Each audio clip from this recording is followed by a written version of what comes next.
거기 367페이지 보도록 하죠. 367페이지.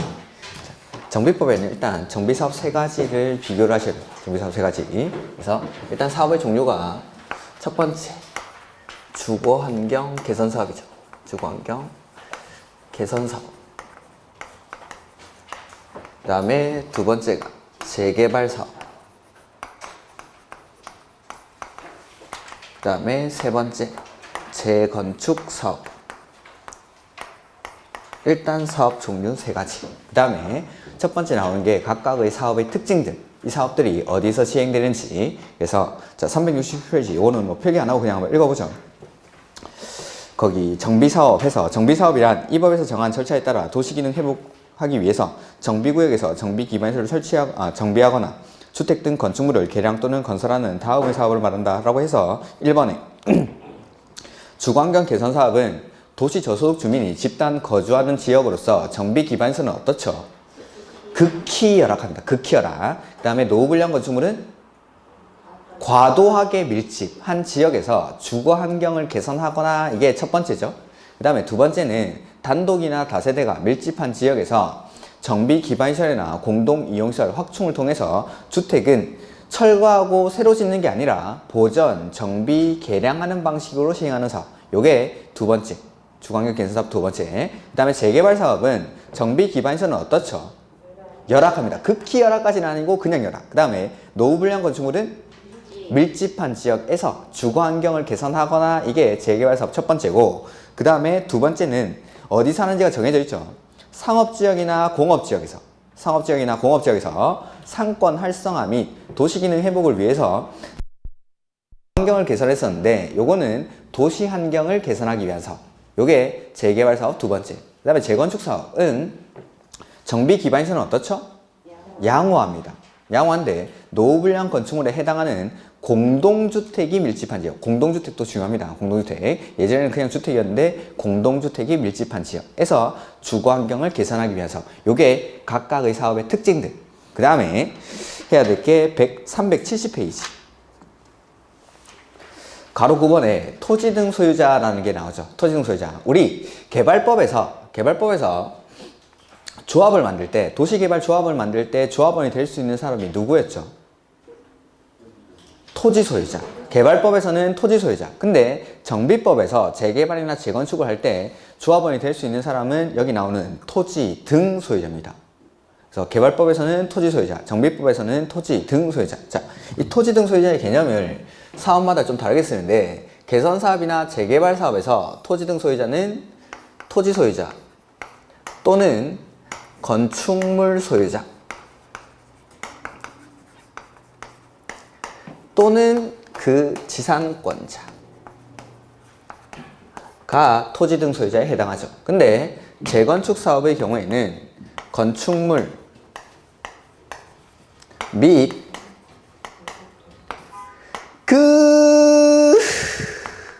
다른 학원에서는 따라 하는데 토지 소유자.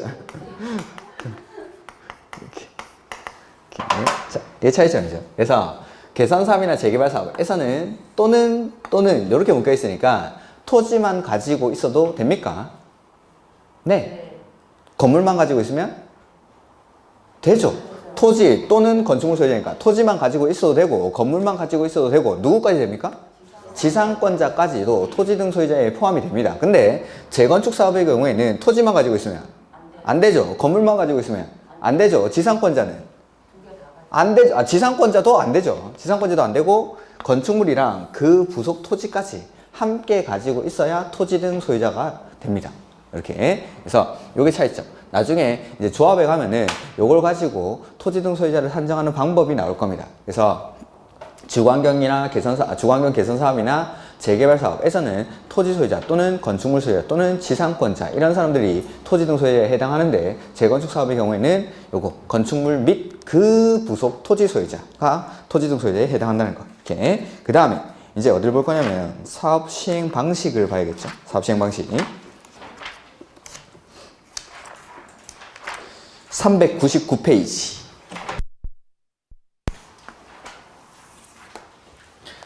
자, 이 사업들마다 사업을 시행하는 방법, 사업 시행 방식이 좀 다르죠. 해서 개선 사업은 총 4가지 방식. 그 다음에 재개발 사업, 재건축 사업. 자, 개선 사업은 첫 번째, 스스로 주택을 보전, 정비, 개량하는 방식. 저는 이걸 셀프 방식이라고 부른다고 했습니다. 그래서 박스 안에 보시면은 사업 시행자가 정비구역에서 기반시설이나 공동이용시설을 새로 설치하거나 확대하고 토지 등 소유자가 스스로 주택을 보전, 정비, 개량하는 방식. 이걸 앞으로 저는 셀프 방식이라고 하겠습니다. 그 다음에 두 번째, 수용 후 공급하는 방식. 수용 후 공급하는 방식. 그 다음에 세 번째는 환지 방식. 그 다음에 네 번째는 인가받은 관리, 처분, 계획에 따라서 사업을 시행할 수가 있죠. 이렇게. 그 다음에 재개발 사업은 첫 번째, 환지 방식. 두 번째는 역시 인가받은 관리, 처분, 계획에 따라서 사업을 시행합니다. 이렇게. 그 다음에 재건축 사업은 역시 인가받은 관리, 처분, 계획에 따라서 사업을 시행할 수가 있죠. 이렇게. 자, 그 다음에 하나 더. 개선 사업에서는 그 박스 위에 보시면은 요 4가지 방식을 혼용해서 할 수도 있습니다. 혼용해서. 이렇게 4가지 방식을 혼용하는 방법으로. 그 다음에 일단 재건축 사업에는 환지 방식이 안 들어가죠. 재건축 사업은 인가받은 관리처분 계획에 따라서 사업을 시행합니다. 그 다음에 관리처분 계획, 관리처분 계획, 관리처분 계획이라는 애가 다 들어가 있죠.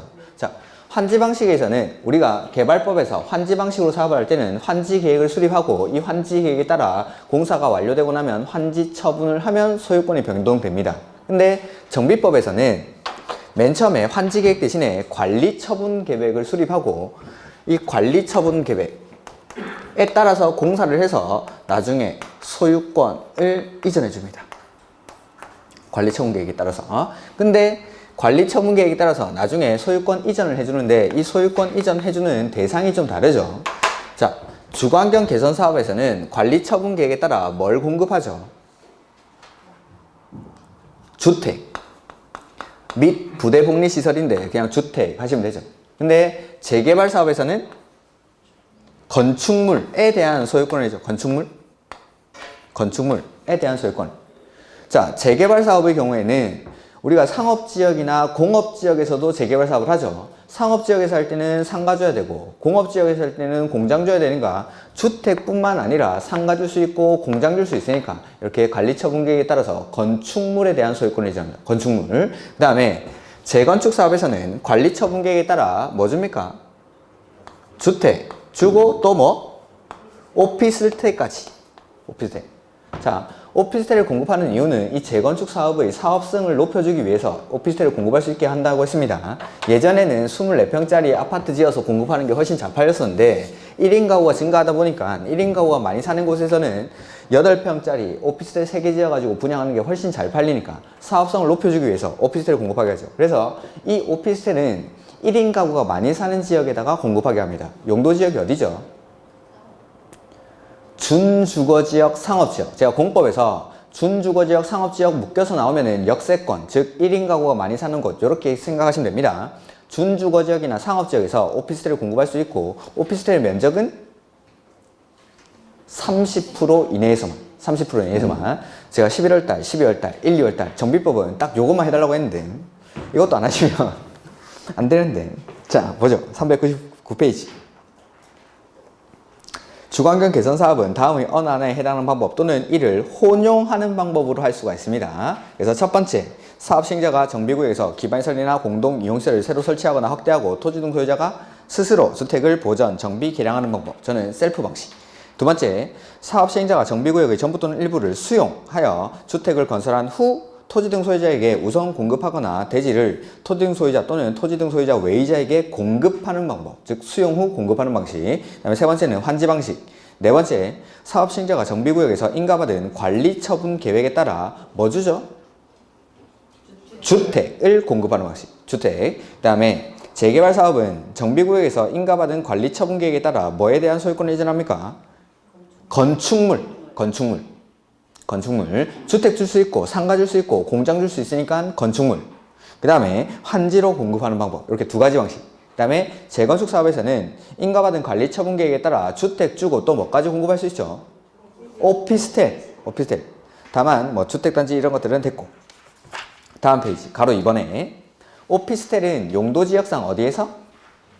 준주거지역이랑 상업지역. 준주거지역이랑 상업지역. 그리고 면적은 30% 이하까지. 오피스텔만 너무 많이 지어서 공급하면 안 되니까 전체 면적의 30%까지 공급할 수가 있습니다. 이렇게 요게 사업의 시행 방식. 그 다음에 사업 시행자죠.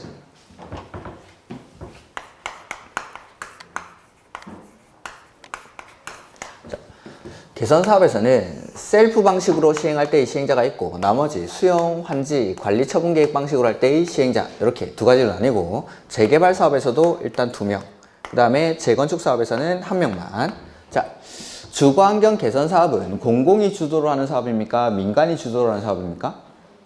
공공이 달동네에서 하는 사업이니까. 그 다음에 두 번째는 단독이나 다세대가 밀집한 지역에서 정비 기반시설과 공동 이용시설을 공공인 시행자가 확충을 해주고 나면 주택의 소유자는 스스로 주택을 보전, 정비, 개량하는 방식으로. 즉 개선 사업은 민간한테 맡겨놓으면 사업이 안 되니까 공공이 주도로 합니다. 자, 개발법에서는 우리가 권한자 나오면 싹 다 누구였죠? 개발법에서는 도시개발법에서는 권한자 나오면 싹 다 누가 합니까? 지정권자. 개발법에서는 싹 다 지정권자가. 딱 환지계획의 인가, 시장, 군수, 구청장 그거 빼고는 싹 다 지정권자가 했죠. 근데 정비법에서는 시장, 군수 등 이상입니다. 시장, 군수 등. 그래서 공공이 주도하는 주거환경 개선 사업에서는 시장, 군수 등 이 사업을 시행합니다. 시장, 군수 등. 셀프 방식이든 수용, 환지, 관리 처분 계획이든 원칙은 시장, 군수 등이 직접 하는 게 원칙. 그 다음에 재개발이나 재건축은 민간이 주도로 하는 사업이니까 원칙적으로는 사업을 누가 하죠? 조합! 내년에 또 보실 겁니까? 자주 우리는 오래 보면 안 좋은 사이입니다. 이렇게 한 1년만 딱 봐야죠. 조합. 민간이 할 때는 조합. 그래서 공공이 하는 사업은 시장, 군수, 민간이 할 때는 조합. 이렇게. 근데 재개발에 지금 한 칸 비어있죠. 재개발 사업의 경우에는 토지 등 소유자가 20인 미만일 때, 토지 등 소유자가 20인 미만인 경우에는 사업을 누가 할 수 있죠? 토지 등 소유자가 직접 할 수가 있습니다. 조합 안 만들고 토지 등 소유자가 사업을 하죠. 이렇게. 더 많이 하면 안 되겠네. 요까지만. 뒤에 거 안 하겠습니다. 그냥 요것만. 자, 공공이 하는 주거환경 개선 사업은 원칙 누가 하죠? 시장, 군수 등. 민간이 할 때는 조합. 재개발이나 재건축은 조합 만들어서 사업하는 게 원칙. 근데 재개발 사업은 토지 등 소유자가 너무 작을 때 20인 미만일 때는 조합 안 만들고 토지 등 소유자가 사업을 직접 할 수가 있습니다. 요까지만. 그래서 공공이 할 때는 시장, 군수, 민간이 할 때는 조합. 근데 무슨 사업만 토지 등 소유자가 할 수 있죠? 재개발 사업만. 토지 등 소유자가 할 수 있는 사업은 재개발 사업. 이렇게. 그 다음에 조합이나 토지 등 소유자가 하는데 이 조합원 얼마의 동의? 토지 등 소유자의 얼마의 동의? 받아서 누구랑 같이 할 수 있었습니다. 사업을 공동으로. 얼마의 동의 받았습니까? 이거 같이 하는 사람 정할 때? 그게 아닐 텐데. 과반수 동의. 공동시행자 정할 때는 싹 다 과반 동의. 요 밑에 조합이나 토지 등 소유자일 때는 과반 동의. 싹 다. 같이 하는 사람을 정할 때는 과반 동의. 그 다음에 자, 여기 셀프 방식으로 시행할 때는 시장, 군수가 원칙적인 사업 시행자인데 이 시장, 군수가 주공 등을 지정해서 사업을 하게 할 수 있습니다. 그때도 요때 동의는 과반 동의. 그래서 여기 과반 동의. 그 다음에 동의, 요거 동의 싹 다 과반 동의. 근데 여기서 수용, 환지, 관리 처분 계획 방식으로 할 때는 시장, 군수가 원칙적인 사업 시행자인데 여기 주공이나 공공이 지분의 50%를 초과출자한 법인 지정해서 사업을 하게 할 수 있습니다. 이 사람들 지정해서. 이 사람을 지정할 때 동의요건이 필요합니다. 동의요건이. 그 동의요건이 얼마입니까? 네, 그게 뭐 3분의 2고. 토지 등 소유자 3분의 2랑 누구? 세입자 과반수. 세입자 과반수. 자, 여기까지 한번 읽어보죠. 400페이지. 주거환경 개선 사업의 시행자 해서 가로 1번에 자력 방식, 저는 이제 셀프라고 한 거. 셀프 원칙 누가 하죠? 시장, 군수 등이 직접 하는 게 원칙인데 주공 등을 지정해서 사업을 하게 할 수 있다는 거죠. 근데 주공을 지정할 때 동의 요건이 과반수 동의. 과반수 동의. 그 다음에 가로 2번에 수용, 환지, 관리, 처분 계획 방식일 때 원칙적인 사업 시행자는 시장, 군수 등이 직접 하는 게 원칙인데 박스 안에 시장, 군수 등이 다음의 어느 하나에 해당하는 자를 사업 시행자로 지정하는 경우 해서 지정받을 수 있는 사람이 기읍, 니은에 주공이나 그 다음에 국가 지자체부터 해가지고 공공기관까지 두 번째 줄에 공공기관까지 이걸 묶어서 저는 공공시행자라고 써드렸습니다. 1, 2월달에. 그래서 국가지자체, 주공, 내지는 공공기관 이런 사람들 공공시행자. 공공이 지분의 50%를 초과출자한 법인을 지정해서 사업을 하게 할 수 있죠. 이렇게. 그 다음에 이 공공이 이 사람들 지정할 때 건설사업자나 등록사업자를 공동시행자로 지정할 수가 있습니다. 이게 이제 세 번째 방법. 이렇게. 일단 노란색 글자만, 뒤에 거는 안 보셔도 좋습니다. 뒤에 거는 안 보셔도 좋고, 노란색만. 그래서 개선사업은 시장 군수 등이 직접, 재개발이나 재건축은 조합이 하는데, 토지 등 소유자가 할 수 있는 사업은 무슨 사업만? 재개발 사업만. 토지 등 소유자가 얼마 미만일 때? 20인 미만일 때. 이렇게. 그 다음에 3번, 가로 3번에 400페이지 가로 3번.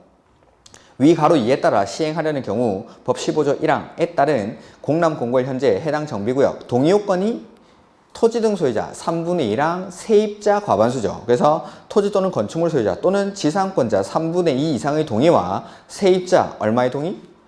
과반수. 그래서 자 여기 2번, 3번, 4번 요 방식 수용, 환지, 관리, 처분 계획 방식으로 할 때 시행자를 지정할 때는 동의를 받아야 되는데 그 동의 요건이 토지 등 소유자 3분의 2 이상이랑 세입자 과반수의 동의를 받아야죠. 근데 여기 요 세입자 과반수 동의를 생략하는 경우가 있었죠. 생략하는 경우가 첫 번째 세입자가 많을 때 생략합니까? 작을 때 생략합니까? 작을 때. 그래서 세입자가 토지 등 소유자의 2분의 1 이하일 때.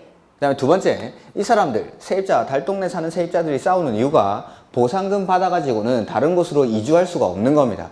그래서 다른 곳에 갈 데 있으면 싸울 필요가 없죠. 그래서 주변에 임대주택이 충분할 때. 그 다음에 세 번째는 셀프 방식. 그 다음에 환지 방식. 그 다음에 관리 처분 계획 방식으로 할 때에는 세입자의 동의를 생략할 수가 있습니다. 이렇게. 자, 보죠. 그래서 한 번에.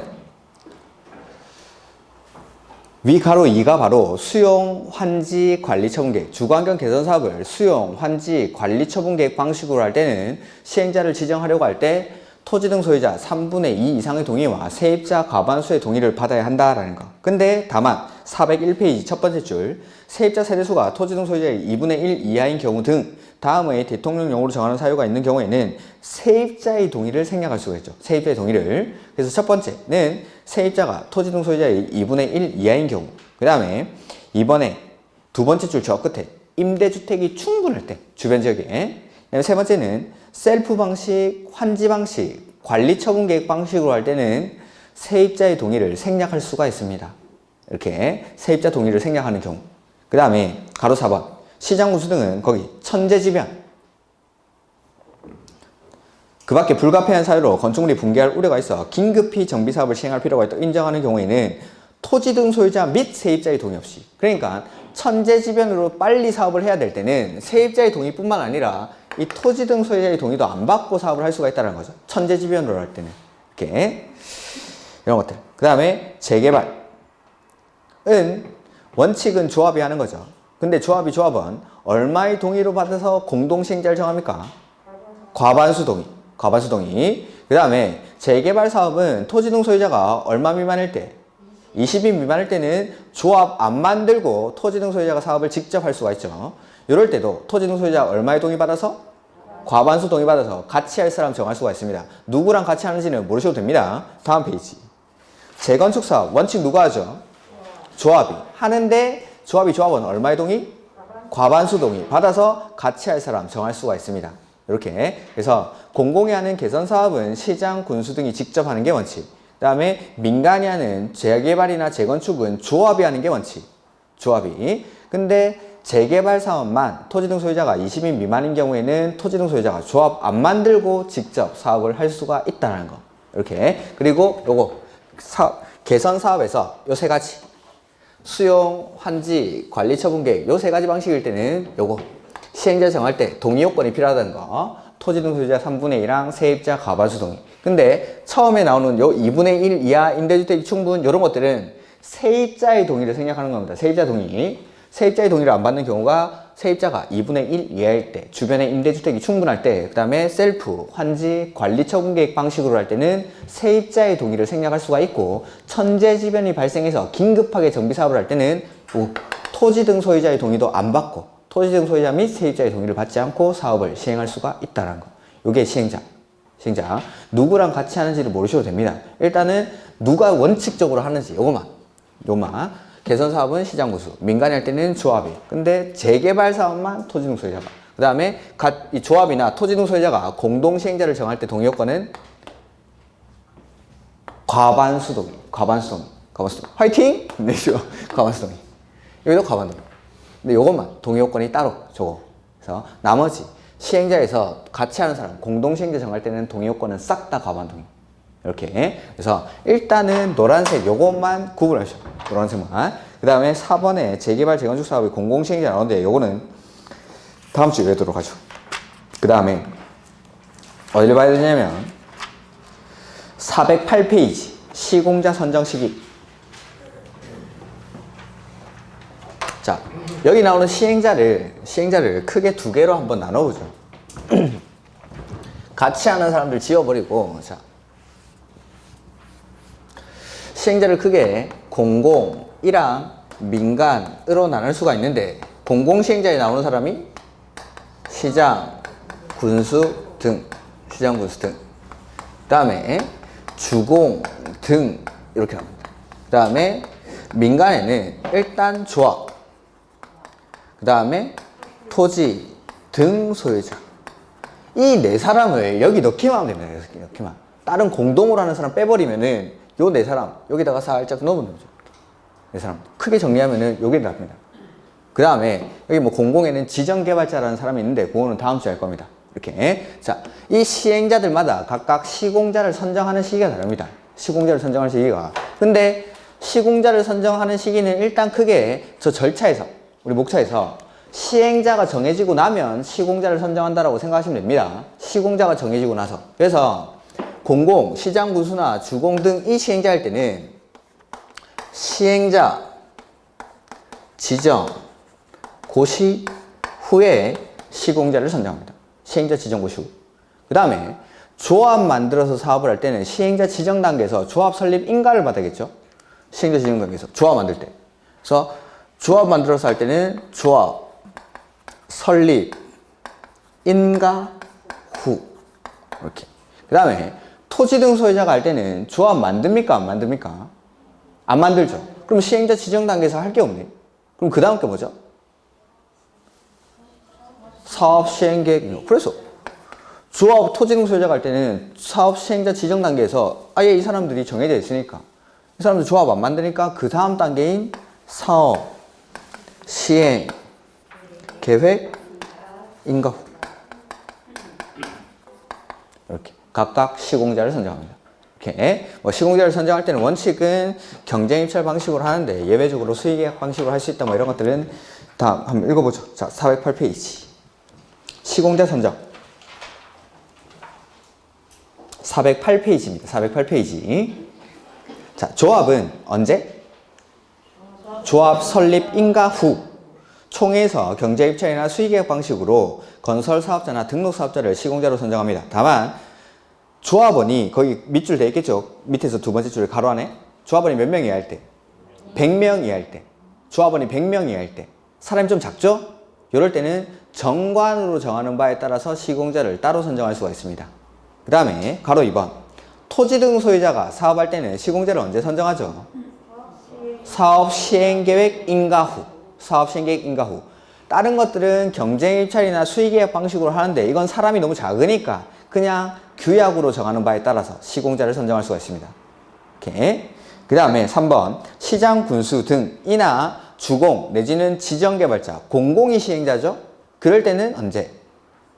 시행자 지정고시 후. 시행자 지정고시 후.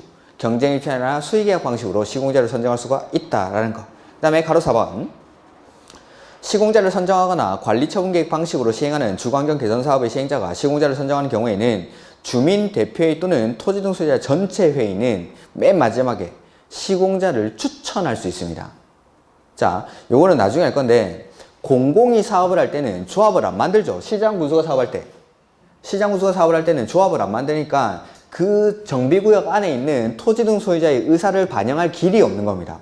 조합을 만들어서 사업을 하면은 조합총회에서 토지 등 소유자들이 총회에 모여가지고 우리의 의사들을 사업 시행자한테 전달을 하면 되는데 시장 군수가 할 때는 주민들이 모여서 만드는 기구가 없으니까 그때 만드는 게 주민대표회의라는 겁니다. 주민대표회의. 토지 소유자 전체회의나 주민대표회의 이런 것들. 그래서 이런 데서 시공자를 우리는 꼭 두산 요새 힘드니까 위부 지어서 좀 살려줍시다 이렇게 해가지고 위부를 지을 수도 있다는 거죠. 이렇게. 그러면은 가로 5번에 추천받은 자를 시공자로 선정한다. 그 두 번째 줄. 추천받은 자를 가로 5번에 두 번째 줄 나오죠? 추천받은 자를 시공자로 선정한다. 이렇게. 그래서 요 시공자 선정 시기까지 딱 노트에도 한 페이지로 정리가 되어 있습니다. 요거는 무조건 외워야 됩니다. 무조건. 시험이 쉽게 나올 때는 여기서만 두 문제 나옵니다. 그리고 이게 정리가 안 돼 있으면은 정비법은 공부할 필요가 없습니다. 아니, 그럼 당연히 헷갈리니까. 사업이 어떤 건지도 모르는데 안에 절차에 들어가면은 이 세 가지 사업마다 이런 사업들에서 절차에서 막 달라지고 이러는데 이게 정리가 안 돼 있으면은 당연히 안에 들어가면 헷갈리죠. 이렇게. 그러니까 이 세 가지 사업의 특징들은 당연히 정리를 해 놓으셔야 합니다. 정비 사업을 시작하기 전에, 정비법을 시작하기 전에. 그래서 요것만 해달라고 했는데 화이팅! 할 수 있습니다. 아직 시간이 많이 남았죠. 우리에게는 아직 한참이 남았으니까 괜찮습니다. 자. 요 사업 세 가지를 일단 정리를 해놓고 이제 절차에 들어갑니다. 절차에. 자, 이제 어디를 보냐면 되냐면 372페이지 전에 371페이지 맨 밑에 조그마한 게 하나 있는데 그거 먼저 보고 가죠. 371페이지. 자, 이제 요 순서대로 가는 겁니다. 순서대로 이제 사업 세 가지 비교했으니까. 자, 그 전에 도시 주거환경 정비 기본 방침이라는 게 있습니다. 맨 앞에 국장 밑줄.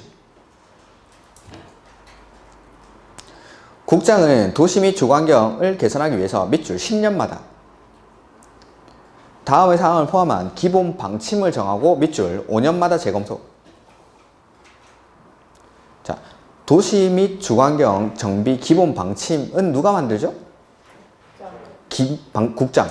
그래서 기본 방침이라는 게 있습니다. 기본 방침이 국장이 만들고 10년 단위로 수립하고 5년마다 재검토한다 라는 것만 기억하시면 됩니다. 다른 거는 볼 필요 없고. 그 다음 페이지. 자, 이제 정비 기본 계획이죠. 자, 이 절차를 제가 이쪽에 다시 한번 써보죠.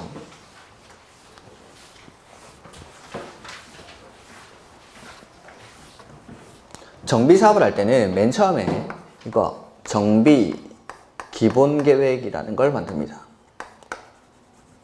그 다음에 정비 기본 계획을 만들고 나서 그 다음에 정비 계획을 입안합니다. 정비 계획. 그 다음에 구역을 지정을 해서 사업을 하게 되죠.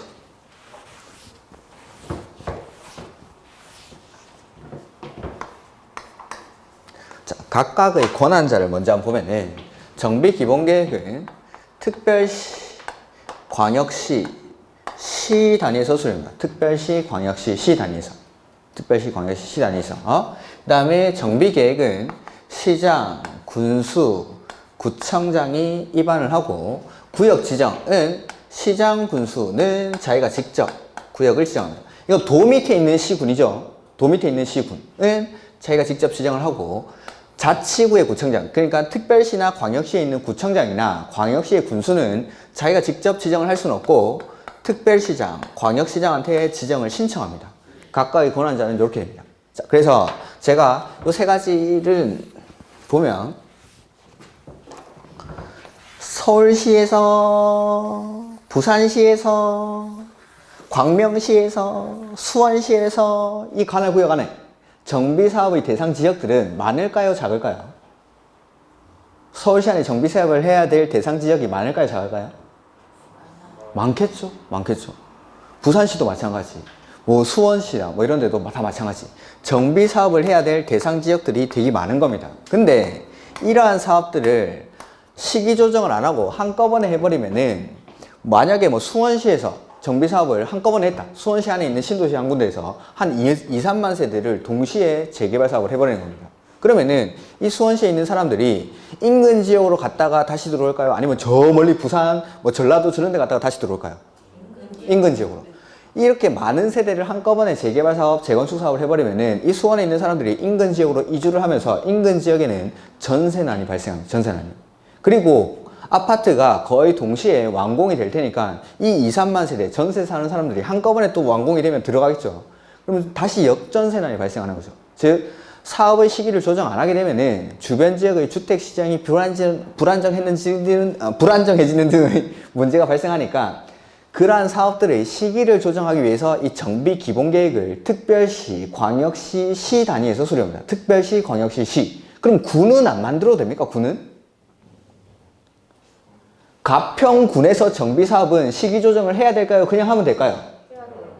아, 해야 됩니까? 가평군에 이렇게 정비사업을 해야 될 곳이 많을까요? 양평군 뭐 이런데 그냥 해도 되겠죠. 그냥 군 단위에서는 정비사업의 대상 지역이 그렇게 많지 않으니까 그냥 하면 됩니다. 대신에 특별시, 광역시, 시에서는 이러한 시기 조정을 안 하게 되면 주변 지역의 주택난이 발생할 수 있기 때문에 이 특별시, 광역시, 시 단위에서 정비 기본 계획을 수립합니다. 자, 서울시 강남구에서 정비 기본 계획은 누가 수립할까요? 정비 기본 계획은 서울시장이. 자, 이렇게 정비 기본 계획을 수립해 놓고 이 대상 지역들마다 여기는 21년부터 여기는 21년부터 여기는 22년부터 여기는 24년부터 여기는 25년부터 여기는 27년부터 사업을 하자라고 사업의 예정 시기를 정해 놓습니다. 이렇게 시기 조정을 하는 거죠. 사업 시기를. 그 다음에 드디어 이 강남구에 27년이 도래를 했죠. 사업의 시기가 도래를 했습니다. 그럴 때는 정비구역을 지정을 해서 사업을 해야 되는데 이 구역 지정을 위해서 먼저 정비계획이라는 걸 입안합니다. 누가? 시장, 군수, 구청장이. 그럼 여기서 서울시 강남구에서는 정비계획을 누가 입안해야 됩니까?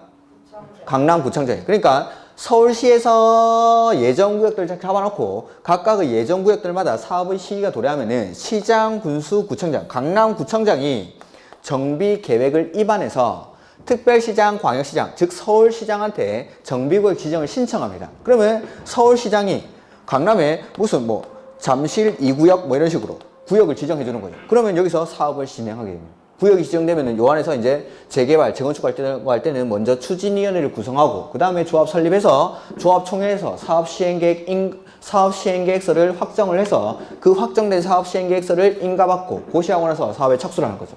그러니까 자, 정비기본계획, 정비계획, 구역 지정은 이 사업의 단위를 점점 구체화해 나가는 단계라고 생각하시면 됩니다. 서울시에서, 부산시에서, 수원시에서 정비 예정구역들을 딱딱 정해놓고 각각의 예정구역들마다 사업의 시기가 도래하면은 시장, 군수, 구청장이 정비계획을 먼저 입안을 합니다. 정비계획을 입안해서 시장, 군수, 수원시장 같은 경우에는 자기가 직접 지정하면 됩니다. 근데 시장, 군수는 자기가 직접 지정하면 되고 특별시장, 구청장, 자치구의 구청장이나 광역시에 있는 군수는 특별시장, 광역시장한테 지정을 신청하면 이 특, 광, 시, 군이 무슨 2구역, 무슨 3구역 이런 식으로 정비구역을 지정해주고 여기에서 사업을 하게 되는 겁니다. 점점 구체화해 나가는 단계라고 생각하시면 됩니다. 이렇게. 그래서 정비기본계획은 특별시, 광역시, 시에서 그 다음에 정비계획은 시장, 군수, 구청장이 구역 지정하는 사람은 특, 광, 시, 군이. 그래서 시장, 군수는 자기가 직접 지정하는 거고 구청장 등은 여기 특별시장, 광역시장한테 지정을 신청해야 됩니다. 그 다음에 여기 정비기본계획은 특별시, 광역시, 시에서 만드는데 이 시는 두 개로 나눌 수가 있죠. 대도시랑 대도시가 아닌 시. 자, 대도시가 아닌 시는, 대도시는 의무적으로 이 정비기본계획을 수립을 합니다. 근데 대도시가 아닌 시는 원칙은 수립해야 됩니까? 안 해도 됩니까? 해야죠. 특별시, 광역시, 대도시가 아니라 그냥 시라고 돼 있으니까. 특별시, 광역시, 시니까 대도시가 아닌 시도 원칙은 수립을 해야 되는데 도지사가 인정하는 경우에는 수립하지 아니할 수 있다. 이렇게 제량이 됩니다. 자, 특별시, 광역시, 대도시가 아니라 그냥 시니까 대도시가 아닌 시도 원칙은 수립합니다. 다만 도지사가 인정하면 수립하지 아니할 수 있다. 그 다음에 만약에 수립을 했을 때 N은 대도시가 아닌 시는 도지사의 승인을 받아야 됩니다. 도지사의 승인. 근데 대도시인 시는 승인 안 받습니다. 이렇게. 그래서 나중에 정비기본계획이랑 뒤에 나오는 리모델링 기본계획이라는 걸 비교를 해야 되는데 똑같이 합니다. 이게. 그 다음에 정비기본계획은 10년 단위로 수립하고 5년마다 재검토합니다. 정비기본계획은 10년 단위로 수립하죠. 그러면 도시군 기본계획은 몇 년 단위로 수립했었죠? 도시군 기본계획은 몇 년 단위로 수립했습니까? 그런 거 없죠. 그렇죠? 그렇죠. 오우, 한 주기 희망을 받네. 그렇죠. 기본계획에는 수립 단위에 관한 규정이 존재하지 않는다고 했습니다. 근데 그걸 왜 10년으로 많이 바꿔내냐면 요거 정비기본계획, 그 다음에 주택법에 나오는 리모델링 기본계획은 10년 단위로 수립합니다. 그래서 도시군 기본계획을 10년 단위로 수립한다 그렇게 많이 냅니다. 요거는 10년 단위로 수립합니다. 그 다음에 계획을 만들 때 절차겠죠? 계획 만들 때 맨 처음에 뭐 합니까? 보통 우리 계획 만들 때 광역도시계획 기본계획 같은 거 만들 때 맨 처음에 뭐 했죠? 기초조사. 근데 정비사업에 관한 계획은 이미 관리계획에서 정해졌죠. 그러면은 정비사업에 관한 계획을 관리계획에서 정해놓고 그 관리계획을 시행하기 위한 사업이 정비사업이니까 아마 정비사업에 관한 계획을 수립할 때 기초조사를 했을 겁니다. 그래서 기초조사는 됐으니까 이 기본계획 만들 때 기초조사하고 나서 뭐 하죠? 의견 들어야죠. 의견 몇 번 듣습니까? 2번. 한 번은 주민한테, 한 번은 의회한테 이렇게 의견을 듣겠죠. 자, 의견 듣고 나서 계획 결정하기 전에 협의하고 심의하고 다른 게 없죠. 똑같이 하면 똑같이. 계획들은 항상 이렇게 만들어진다고 했습니다. 의견 듣고 그 다음에 의견 들어가지고 만들고 나면 협의하고 심의 절차를 거쳐서 승인 같은 걸 해주는 거죠. 이렇게. 자, 주민한테 의견 들을 때는 대부분 며칠이었죠? 14일. 그래서 여기서도 14일. 그 다음에 의회는 60일 내외 의견을 제시를 해요. 14일, 60일. 이렇게. 계획을 만들어지는 절차는 우리가 광역도시계획, 기본계획, 관리계획 이런 데서 배우고 나면 뒤에는 살짝 빼고 더하고 이런 거지 차이가 없습니다. 뒤에 모든 계획들은. 이렇게. 그래서 정비계획, 기본계획부터 보도록 하죠. 여기 372페이지. 수립권자 나오죠? 수립권자. 밑줄 합니다. 특별시장, 광역시장 중간에 띄워놓고 시장. 특별시장, 광역시장, 시장. 특별시, 광역시, 시 단위에서 수립입니다. 특별시장, 광역시장 중간에 특별자치시장, 특별자치도지사 빼고 또는 뒤에 시장 밑줄. 관할구역에 대해서 도시 주거환경 정비 기본계획을 몇 년 단위로 수립하죠? 10년 단위 밑줄. 다만 도지사가 밑줄 대도시가 아닌 시로서 기본계획을 수립할 필요가 없다고 인정하는 시에 대해서는 밑줄 기본계획을 수립하지 아니할 수 있다. 그래서 자, 여기 보면 특별시, 광역시, 시에서 수립하는데 대도시는 의무적으로 수립하고 대도시가 아닌 시는 도지사가 인정하는 경우에는 수립하지 아니할 수 있다. 재량이 되는 겁니다. 이렇게. 그 다음에 기본계획의 내용 안 보셔도 됩니다. 근데 2번 그게 시험에 한번 나온 적이 있어가지고 한번 읽어는 보겠습니다. 373페이지의 2번. 기본계획 수립권자는 기본계획에 다음의 사항을 포함하는 경우에는 위 1의 9, 10의 사항을 생략할 수 있다라고 되어 있죠. 그래서 자, 이번에 박스 안에 보면은 기본계획의 내용 안에 생활권의 설정 내지는 생활권별 기반시설 설치계획 및 주택수급계획 내지는 이번에 생활권별 주거지의 정비, 보전, 관리 방향 이런 것들이 포함이 됩니다. 그러면은 위 1의 9번, 10번 9번이 정비 예장구역의 계력적 범위죠.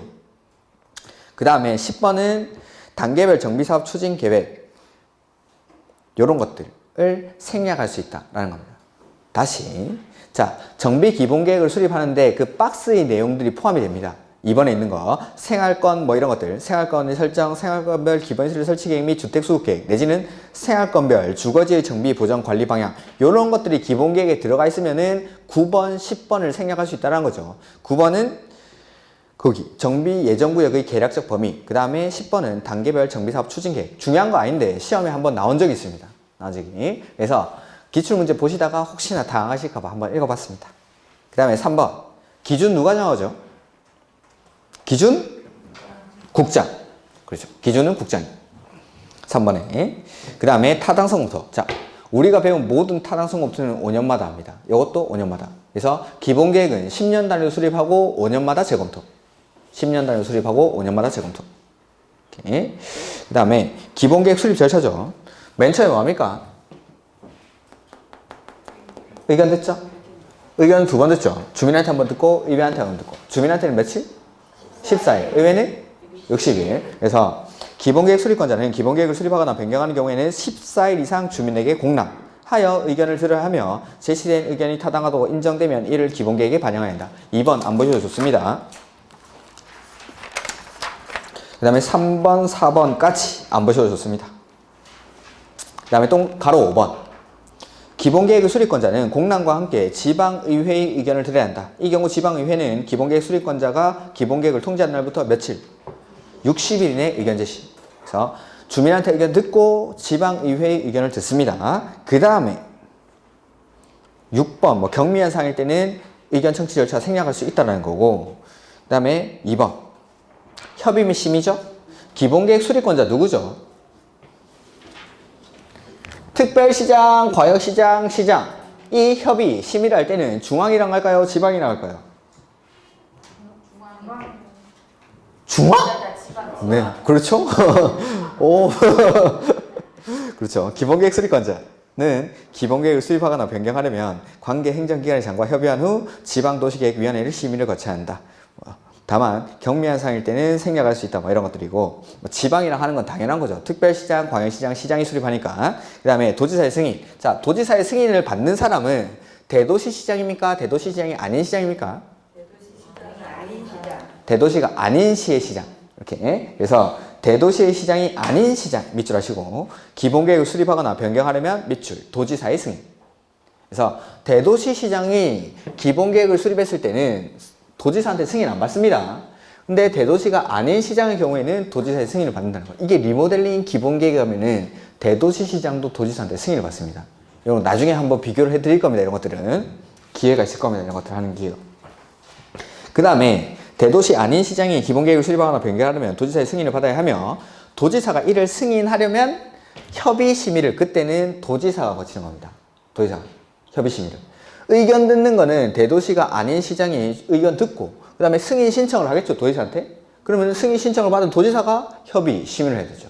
이렇게. 우리가 계획 만들 때도 수립, 승인이었고 수립하기 전에 기초조사하고 의견 듣고 이렇게 수립하고 나면 승인권자한테 보내주면 승인권자가 잘 모르는 거 협의하고 심의해서 이렇게 하죠. 그러니까 의견 듣는 것까지는 수립권자가 하는 역할, 협의 심의는 승인권자가 하는 역할이니까 여기서도 대도시가 아닌 시장이 기본계획을 수립해서 승인 신청을 하면은 도지사가 협의 심의를 거쳐서 승인을 하게 됩니다. 이렇게. 그러니까 국회법만 잘 해놓으면 뒤에 거는 쉬운데 국회법이 어려우면 뒤에 거는 계속 어렵습니다. 그 다음에 375페이지 뭐 고시 및 열람 이런 것들은 됐고 그 다음에 기본계획 수립권자는 기본계획을 고시한 때에는 국토교통부를 영어로 정하는 방법 및 절차에 따라 밑줄 국장에게 보고. 아까 우리 국장이 만드는 게 하나 있었는데 기본 방침. 그러니까 기본계획을 수립한 경우에는 국장한테 보고를 해가지고 이 기본계획이 기본 방침이랑 맞는지 안 맞는지를 확인하는 겁니다. 그래서 마지막에 국장한테 보고를 해줍니다. 자, 다시 정비 기본계획은 원칙, 특별시, 광역시, 시 단위에서 수립하죠. 근데 이 시는 다시 두 개로 나눌 수가 있는데 대도시랑 대도시가 아닌 시로. 자, 대도시는 반드시 수립을 해야 되고 대도시가 아닌 시는 도지사가 인정하는 경우에는 수립하지 아니할 수 있다. 만약에 수립을 한 경우에는 도지사의 승인을 받아야 돼요. 이렇게. 그 다음에 기본계획 수립할 때는 의견 듣는데 의견 2번 듣죠. 주민한테 한 번 듣고 의회한테 한 번 듣고 주민한테 의견 들을 때는 14일, 의회는 60일 안에 의견을 제시를 해야 되고 그 다음에 협의, 심의 절차를 거쳐서 기본계획을 확정하게 됩니다. 다만 대도시가 아닌 시는 도지사한테 승인을 받아야 된다는 거. 그 다음에 정비 기본계획은 몇 년 단위로 수립하죠? 수립 단위는 10년, 재검토는 5년. 이렇게. 그 다음에 376페이지. 정비구역의 지정 나오죠. 지정. 자, 요거 하기 전에 자, 정비계획부터 절차 나온 거죠. 자, 정비구역은 특, 광, 시, 군이 지정하는데 요거 전에 정비계획을 먼저 입안을 합니다. 자, 계획 만들죠. 맨 처음에 뭐 할까요 또? 의견 들어야죠 또. 의견 몇 번 듣습니까? 2번. 한 번은 주민한테, 한 번은 의회한테.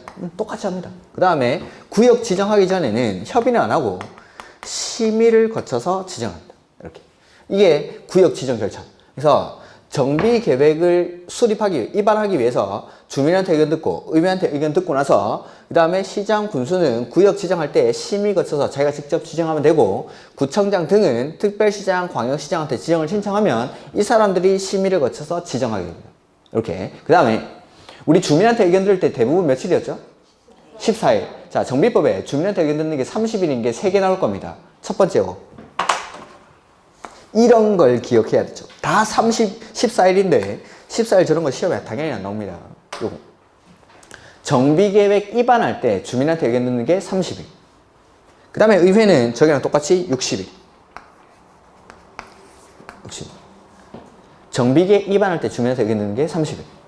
요렇게 해서 정비계획을 입안하고 나면 특, 광, 시, 군이 심의를 거쳐서 정비구역을 지정합니다. 이렇게. 자, 보죠.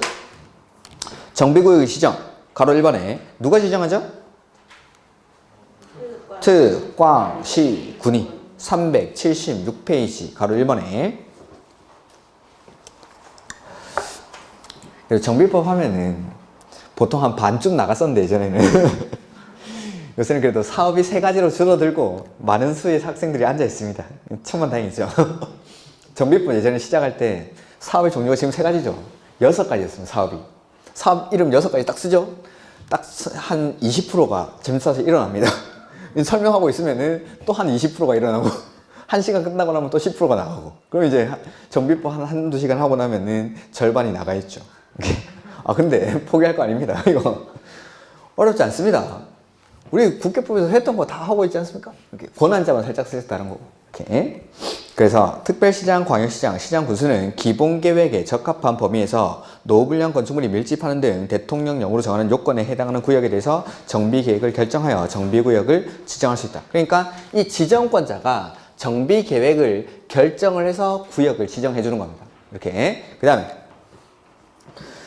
위 가로 1에도 불구하고 제26조 1항 1호 재개발 재건축 사업의 공공시행자가 천재지변 등 불가피한 사유로 긴급하게 사업을 할 때 긴급하게 사업을 해야 될 때는 이러한 기본계획을 안 만들고 그냥 사업할 수 있다는 겁니다. 기본계획 안 만들고 바로 구역 지정해서 뭐 태풍 와가지고 건물 다 무너졌는데 기본계획 만들 시간이 없겠죠? 그래서 맨 끝에 파란색 글씨 기본계획을 수립하거나 변경하지 아니하고 정비구역을 지정할 수 있다는 거죠.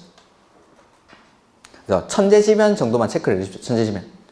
그 뒤에 무슨 다른 법에 따른 사용 중지 뭐 이런 거 있는데 그런 것도 됐고 천재지변이 발생해서 사업 빨리 해야 될 때는 기본계획 수립할 여유가 없으니까 바로 정비구역을 지정할 수 있다는 거. 그 다음에 이번에 정비구역의 지정권자는 정비구역의 진입로 설치를 위해서 필요한 경우에는 진입로 지역과 그 인접지역을 포함하여 정비구역을 지정할 수 있다. 뭐 파란색 글씨로 돼 있는데 그렇게 중요한 건 아니고 자 여기 보면은 아파트 단지가 이렇게 있습니다. 아파트 단지가 있는데 도로가 이쪽에 있는 거죠. 그러면은 이 아파트 단지에 들어가기 위한 진입로를 설치하기 위해서 여기는 뭐 공동주택이 있는 지역이 아닌데 공동주택이 뭐 노후불량 건축물에 해당하는 공동주택이 밀집한 지역이 아님에도 불구하고 진입로 등을 설치하기 위해서는 어쩔 수 없이 이 구역이 정비구역에 포함될 수가 있다라는 겁니다. 이렇게.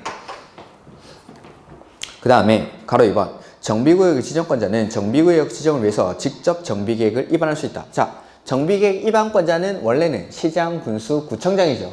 근데 특별시장, 광역시장은 자기가 직접 정비계획을 만들 수도 있습니다. 이렇게. 그 다음에 자치구의 구청장, 광역시의 군수. 요 사람 봐요. 요 사람. 자치구의 구청장이랑 광역시의 군수. 이걸 줄여서 뭐라 부르냐면 정비법에서는 구청장 등이라고 합니다. 구청장 등. 자치구의 구청장이랑 광역시의 군수. 이 사람들은 정비구역 지정할 수 있습니까? 없습니까? 없죠? 그래서 특별시장, 광역시장한테 지정을 신청합니다. 그래서 정비계획을 입안하여 특별시장, 광역시장에서 에게 정비구역 지정을 신청 및 주.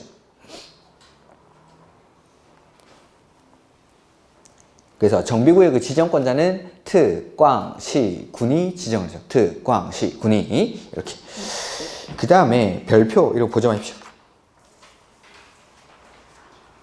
그 다음에 379페이지에 정비계획이라는 게 나오죠. 정비계획. 정비계획에는 다음의 사항이 포함되어야 된다. 보지 마십시오. 가로 2번, 가로 3번 됐고, 기준 누가 정하죠?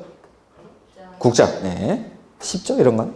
자, 그 다음에 정비구역의 지정자가 나오는데, 자, 정비구역은 특, 광, 시, 군이 지정하는데, 정비구역을 지정하기 위해서는 먼저 정비계획을 입안을 해야 됩니다. 정비계획을. 그래서 그 정비계획을 입안하는 사람은 뒤에 나오고, 정비계획의 입안 제한이라는 게 맨 처음에 나오죠. 정비계획 입안 제한. 우리 제한 배운 적이 있는데,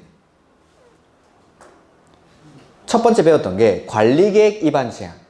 관리계획 입안 제한. 두 번째는 도시개발구역 지정 제한. 도시개발구역 누가 지정하죠? 제안하고 요청하고. 그때 제한. 이렇게. 그래서 관리계획 입안 제한을 받은 입안권자는 소유자, 토지 소유자에게, 주민들한테 답변 주는 기간이 관리계획에서는 45일 이내에 결과를 통보해야 되죠. 그 다음에 시행자가 도시개발구역의 지정을 시장, 군수, 구청장한테 제안을 합니다. 제안을 받은 시장, 군수, 구청장이 답변 주는 기간이 1개월. 그 다음에 여기 정비계획 입안 제안을 받은 입안권자는 답변 주는 기간이 60일입니다. 60일. 이렇게 이 세 가지를 썼겠죠. 당연히 헷갈리라고. 구조는 똑같습니다. 보면은 토지 등 소유자. 자, 제한사항 나오는데 토지 등 소유자 가로 띄워놓고는 다음의 어느 하나에 해당하는 경우에는 정비계획 입안권자에게 정비계획 입안을 제한할 수 있습니다. 정비계획 입안을 제한. 토지 등 소유자가. 자, 사유는 1번만 볼 겁니다. 1번만. 기본계획에 따른 단계별 정비사업 추진계획상 정비예정구역별 정비계획의 입안 시기가 지났음에도 불구하고 정비계획이 입안되지 아니하거나 및 정비계획이 입안되지 아니하거나 입안 시기가 지났음에도 불구하고, 자, 여기 보면 여기서 21년부터 사업하기로 기본계획에서 정해놨죠. 기본계획에서 여기 21년부터 사업하기로 했는데 21년이 됐는데 정비계획을 입안을 안 하는 겁니다. 그러면은 토지 등 소유자가 정비계획을 입안하달라고 제안할 수가 있습니다. 여기 이런 것들. 그 다음에 같은 호에 따른 정비예정구역별 정비계획의 수립 시기를 정하고 있지 않는 경우 및 수립 시기를 정하고 있지 않는 경우. 자, 서울시에서 여기를 정비예정구역으로 정해놨습니다. 근데 요 정비예정구역은 21년부터 사업하자라고 정했는데 여기는 정비예정구역으로는 정해놓고 사업의 시기를 정하고 있지 않는 거죠. 이럴 때는 정비계획 입안해달라고 제안을 할 수가 있습니다. 첫 번째, 사업의 시기가 지났음에도 불구하고 정비계획 입안하지 않을 때, 수립 시기가 지났음에도 불구하고. 그 다음에 두 번째는 정비예정구역으로는 정해놓고 사업의 시기를 정하고 있지 않을 때, 이럴 때는 토지 등 소유자가 정비계획의 입안권자에게 입안을 제한할 수가 있습니다. 입안을 제한. 그 다음에 가로 2번. 나머지 내용은 그냥 보지 마십시오, 이건. 그 다음에 가로 2번. 정비계획 입안의 제한을 위한 토지 등 소유자의 동의, 제한서의 처리 등에 관해 필요한 사항은 대통령령으로 정한다 라고 되어 있는데 1번은 보지 마시고 2번.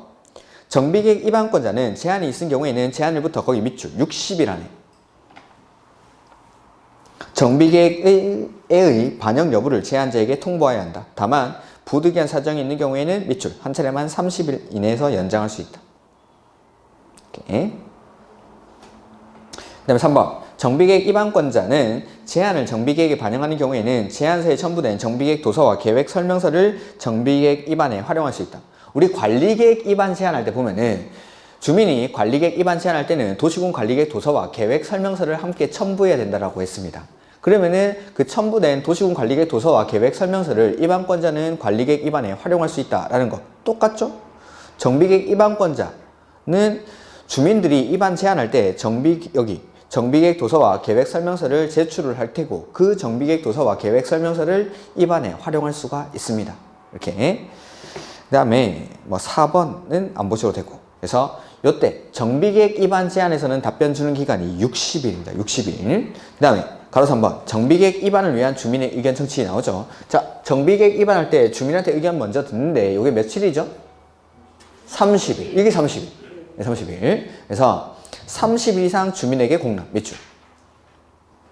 하여 의견을 들어야 하며 뭐 이거는 의견 들을 때마다 나오는 말이죠. 제시된 의견이 타당하다고 인정하는 경우에는 계획에 반영해야 한다.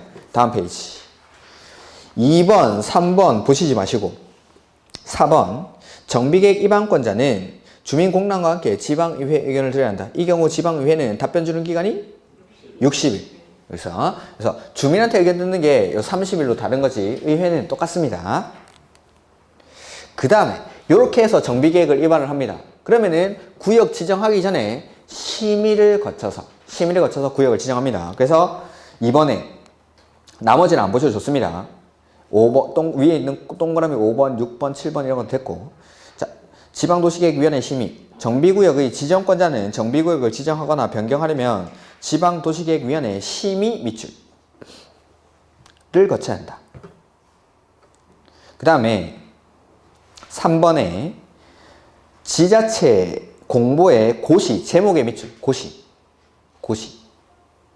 그 다음에 4번에 제목의 밑줄 합니다. 국장에게 그거 빼고 뒤에 보고 연락.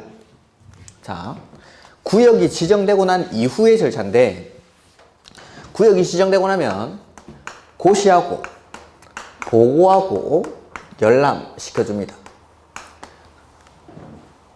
이건 그냥 한 단어처럼 기억을 하십시오. 시험에 한번 나온 적이 있습니다. 여기 고시, 보고, 열람, 고시, 보고, 열람, 고시, 보고, 열람. 지정되고 나면 고시하고 보고하고 열람합니다. 고시하고 보고하고 열람. 그래서 지자체 공부에 고시를 하고 국장한테 보고를 해주고 일반에게 열람시켜준다 이 말입니다. 지자체 공부에 고시하고 국장한테 보고하고 일반에게 열람. 고시, 보고, 열람, 고시, 보고, 열람, 고시, 보고, 열람, 고시, 보고, 열람, 고시, 보고, 열람. 이렇게. 그 다음에 정비구역 지정고시 효과죠. 요거 하기 전에 자, 우리 도시개발법에서 도시개발구역이 지정이 되면 거기를 뭘로 봐줬죠? 도시개발구역. 이 지정이 되면 이 도시개발구역을 도시지역, 그렇죠. 도시지역이랑 지구단위계획구역이 결정, 고시된 것으로 간주를 했습니다. 이게 도시개발구역 지정 효과, 개발법에서. 자, 정비구역이 지정이 되죠. 그때는 이 정비구역을 지구단위계획구역이랑 지구단위계획이 결정, 고시된 것으로 의제를 해줍니다. 이게 정비구역 지정 효과. 정비구역 지정 효과. 그래서 정비구역이 지정이 되면 이 정비구역을 지구단위계획구역이랑 지구단위계획, 지구단위계획? 여기 도시개발구역이 지정이 되면 도시지역이랑 지구단위계획구역까지만 의제가 되죠. 그래서 뒤에 어디에는 분명히 이 지구단위계획이 꼭 포함이 됐어야 되는데, 저 개발법의 절차에서 어딘가에는 꼭 지구단위계획이 들어가야 되는 게 하나 있었는데, 실시계획에. 개발법에서는, 자, 가자. 여기. 목차 보죠. 도시개발구역이 지정되면은 이 도시개발구역을 도시지역이랑 지구단위계획구역이 지정된 걸로 보죠. 구역 지정만 됐으니까, 지구단위계획구역이 지정됐으니까 그 뒤에는 지구단위계획을 수립해야 되는데, 그 지구단위계획이 실시계획에 들어가요. 실시계획에. 근데 여기 정비법에는 정비구역이 지정되니까 지구단위계획구역이랑 지구단위계획이 결정 고시된 것으로 의제됩니다. 그러면은 요 앞에 어딘가에는 지구단위계획이 들어가 있다 이 말입니다. 그게 여기죠. 정비계획에. 정비법에서는 정비계획에 지구단위계획이 들어갑니다. 이렇게. 그 다음에 이거 먼저 보죠. 그래서 383페이지에 1번 요게 방금 내용. 그래서 정비구역의 지정고시가 있은 경우 해당 정비구역 및 정비계획 중 국계법의 내용 중 정비계획 중 지구단위계획 구역 및 국계법의 내용에 해당하는 사항, 국계법의 내용이라고 보기는 그렇고 국계법의 내용 중 지구단위계획에 해당하는 사항은 지구단위계획 구역 및 지구단위계획으로 결정고시된 것으로 본다. 마지막에 밑줄 하시면 되겠죠. 지구단위계획 구역 및 지구단위계획으로 결정고시된 것으로 본다. 그래서 정비구역이 지정이 되면 이 정비구역을 지구단위계획 구역이랑 지구단위계획이 결정고시된 것으로 봅니다. 그 다음에 2번은 거꾸로도 됩니다. 거꾸로도. 자, 국계법에서 지구단위계획구역을 지정합니다. 그리고 그 지구단위계획구역에서 수립하는 지구단위계획의 내용 안에 정비계획의 내용을 모두 포함하는 지구단위계획을 수립하죠. 그러면 이 지구단위계획구역을 뭘로 봐주냐면 정비구역으로 봐줍니다. 정비구역. 그러니까 요렇게도 되고 거꾸로도 되고 요래도 되고 거꾸로도 되고 이렇게. 그래서 2번 국계법에 따른 지구단위계획구역에 대해서 정비계획의 내용을 모두 포함한 지구단위계획을 결정, 고시하는 경우에는 해당 지구단위계획구역은 뭐로 봐주죠? 밑줄, 정비구역으로 본다. 그래서 정비구역이 지정이 되면 지구단위계획구역으로 봐주고 국계법에서 지구단위계획구역을 지정하면은 거기를 정비구역으로도 봐준다 라는 거. 그 다음에 뭐 적용의 특례 이런 것들은 보지 마십시오. 그러니까 지구단위계획구역 지정되면은 우리 행위제한 완화해주는 거 9가지 있었죠? 국계법에서 건축제한, 건폐율, 용적률, 건축법에서는 대지와 도로와의 관계, 대지안의 적용, 높이 제한, 일조도 확보를 위한 높이 제한, 공개공지, 돼지 2마리가 높이 올라가서 공개공지에서 놀고 있다 이랬죠. 그 다음에 주차장 설치 기준. 그래서 지구단위계획구역이 지정됐을 때 완화되는 규정들, 그거를 정비구역에서도 그대로 완화를 해주겠다 이 말이 법률 규정의 완화, 그거 똑같은 말입니다.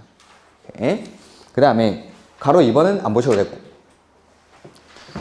그래서 가로 2번부터 384페이지 쭉 가로 3번까지. 그 다음에 4번에 임대주택 및 주택규모별 건설 비율이라는 게 나오죠. 384페이지. 요거는 참고로만 보십시오. 자, 정비계획의 입안권자는 주택수급의 안정과 저소득 주민의 입주기회 확대를 위해서 정비사업으로 건설한 주택에 대해서 다음의 구분에 따른 범위에서 국장이 정하여 고시하는 임대주택 및 주택규모별 건설 비율 등을 정비계획에 반영해야 한다. 해서 1번에 국민주택 규모의 주택 밑줄. 주택법에 가면은 국민주택 규모라는 게 나오죠. 85제곱미터 이하의 주택. 이거는 전체 세대수의 90% 이하까지 의무적으로 공급하게 할 수 있습니다. 그 다음에 그 밑에 임대주택은 30% 이하에서 의무적으로 공급하게 할 수 있습니다. 반드시 이거 꼭 지어. 재개발, 재건축을 하게 되면 이권이 많이 개입되죠. 이익이 많이 나겠죠. 그러니까 국민주택 규모 이하의 주택을 의무적으로 90% 이하로 짓게 할 수 있고 임대주택을 30% 이하의 범위에서 의무적으로 짓게 할 수가 있습니다. 그 자세한 범위는 그 밑에 나오는데 보지 마십시오. 그 다음에 5번에 386페이지 5번 가로 1번에 기본계획의 수립권자 또는 정비계획의 입안권자는 정비사업을 원활히 시행하기 위해서 기본계획을 수립하거나 정비계획을 입안하려는 경우에는 국계법에 따른 거기 밑줄 주거지역에 대하여는 같은 법 78조에 따라 조례로 정한 용적률에도 불구하고 같은 조 및 관계 법률에 따른 밑줄 용적률 상한까지 용적률을 정할 수 있다. 자, 제2종 일반 주거지역의 용적률 상한이 얼마죠? 제2종 일반 주거지역은 용적률 최대 한도가? 설마? 250. 100, 150, 200, 250. 250이죠. 근데 이 250의 범위 안에서 지자체 조례로 따로 정합니다. 최대 한도를. 그래서 광명시에서는 이 제2종 일반 주거지역의 용적률 최대 한도를 200%로 해놓은 겁니다. 200%로.